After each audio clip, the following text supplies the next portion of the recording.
Hi, kids. Welcome to the Late Night Picture Show. 2 weeks later.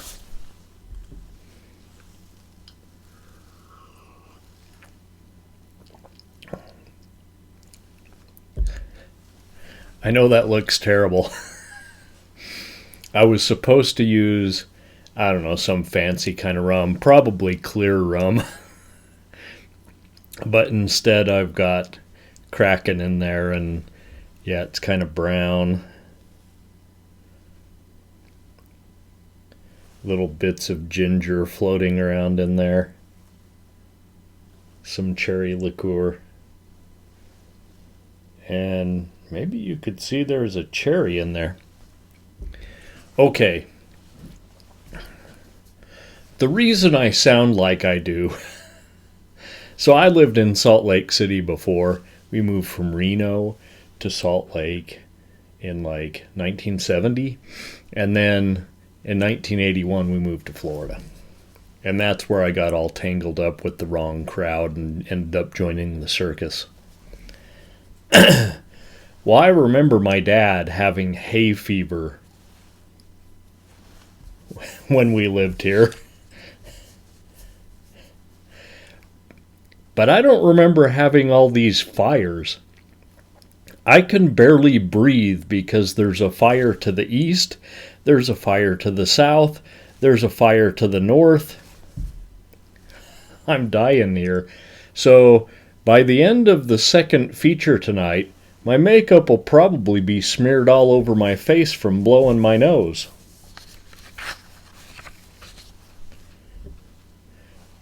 Or maybe this will help.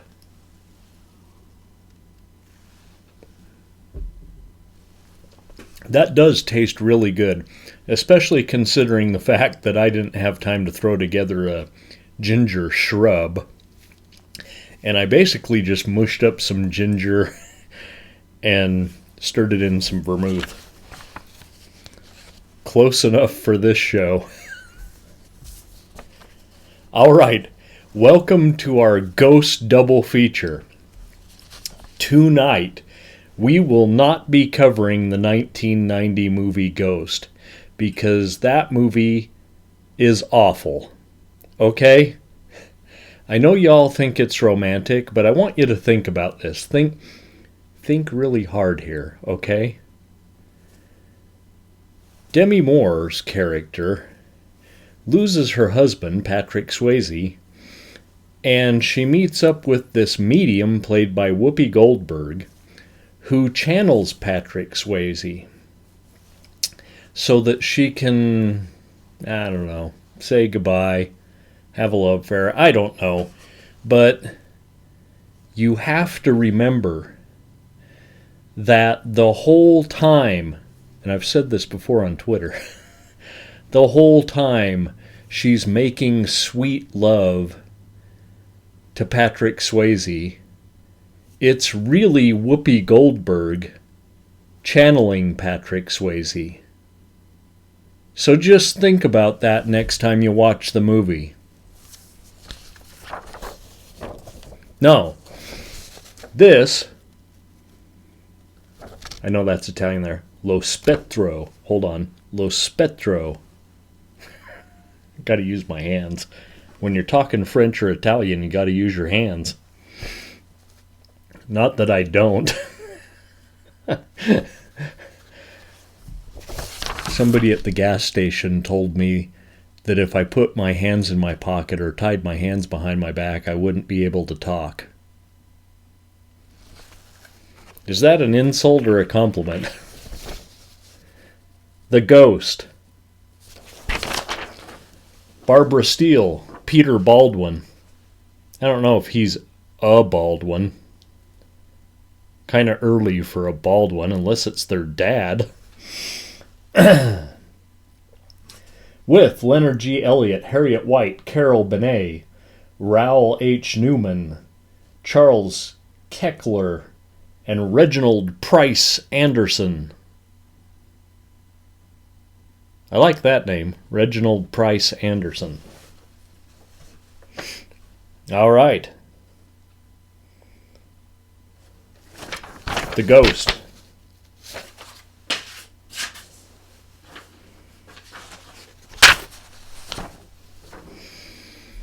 The Ghost. I'm not going to also noun, as we just covered that. Directed by Ricardo Freda. 1963 Panda. It doesn't say Panda Films. It doesn't say Panda Productions. Just 1963 Panda. Maybe it was copyrighted by a real panda. Lord knows they don't have any real panda at Panda Express.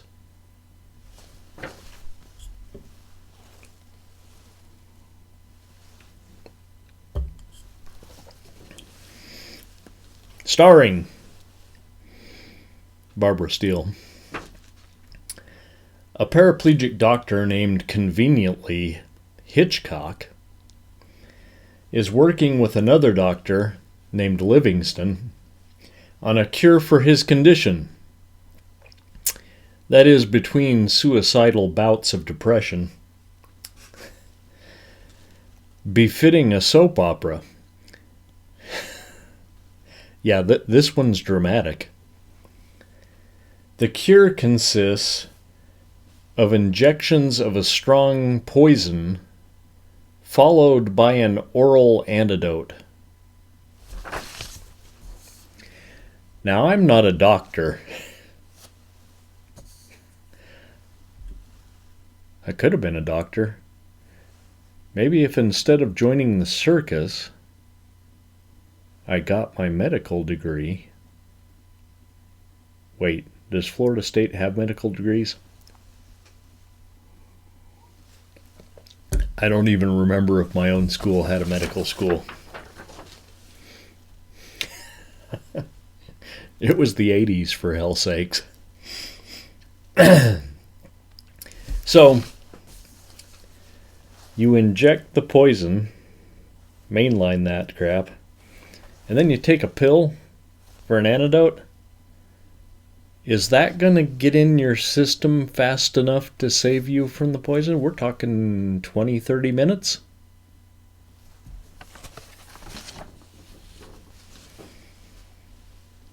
Well, it works in the movies. Unbeknownst to Doc Hitchcock, Doc Livingston is boning Mrs. Hitchcock, played by Barbara Steele, so I can't say as I blame him.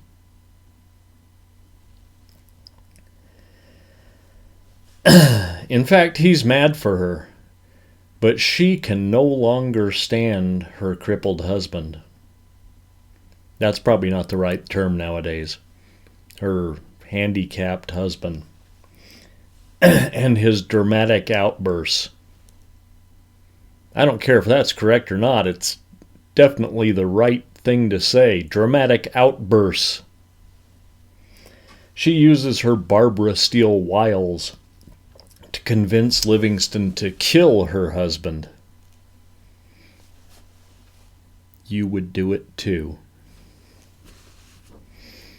Oddly, when this happens, when it all goes down in the den or the library or wherever it happens,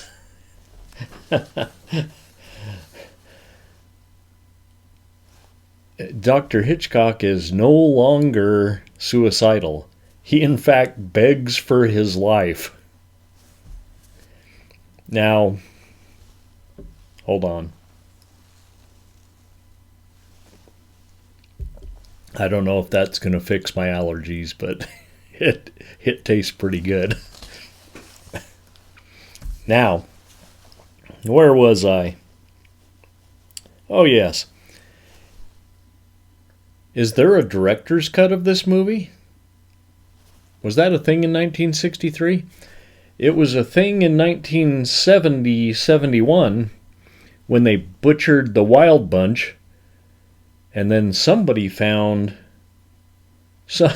one of the guys that worked on the movie had a print of the movie as Peckinpah put it together in his refrigerator at home. Maybe there's a similar print to this movie. It would sure look better. But anything to explain this turnabout. Well, just as Livington and Mrs. Hitchcock, her name's Margaret, are settling in their new lives together, under the suspicious eye of the housekeeper. Where'd my poster go? Is he even on here? No, he's not. Suspicious housekeeper.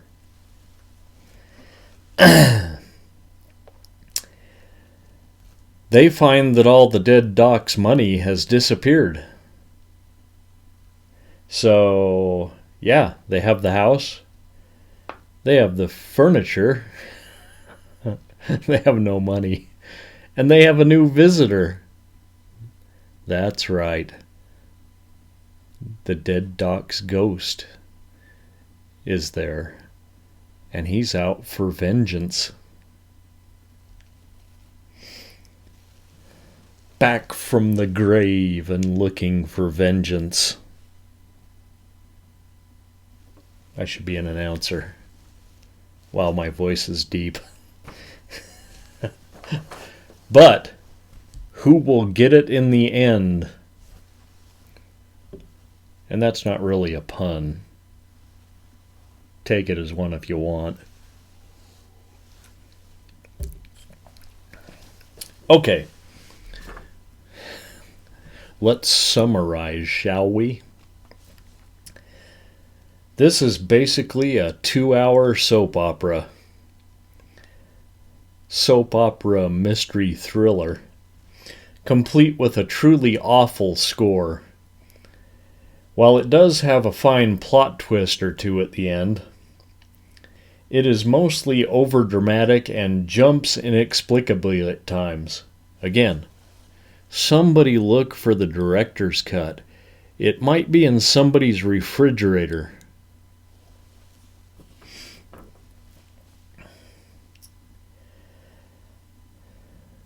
The print from which this was transferred, and I think we did this last time with Circus of Fear.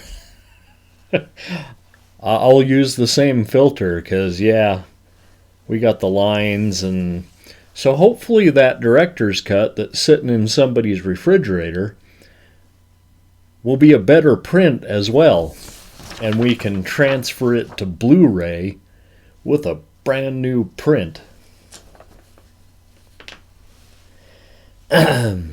Also terribly spliced. And I used to work in a movie theater. It's not that goddamn hard to splice some film together on frame. What the hell? You're a professional editor and you can't splice film so that it doesn't jump around? Or maybe it was some lame-ass projectionist who spliced this last print together. But my hell, fix it before you convert it to DVD. Jesus. The film's one saving grace, Barbara Steele. Her portrayal of Margaret Hitchcock, both icy and fragile, shows why she became the legend she is. And her performance merits 3. So it's not all bad. It's a 3-ring circus tonight on the Late Night Picture Show. Feature 1, The Ghost, 1963. If you're wondering why I'm hitting this drink so hard, it was 100 degrees here today. So, there you go. I might take this off for the next show coming up after the break. Go make yourself another drink because it's 100 goddamn degrees. You need your fluids. Rum. I think the next one's going to have gin. Gin's a fluid. But coming right up, 1941's The Invisible Ghost. See you in a few minutes, kids.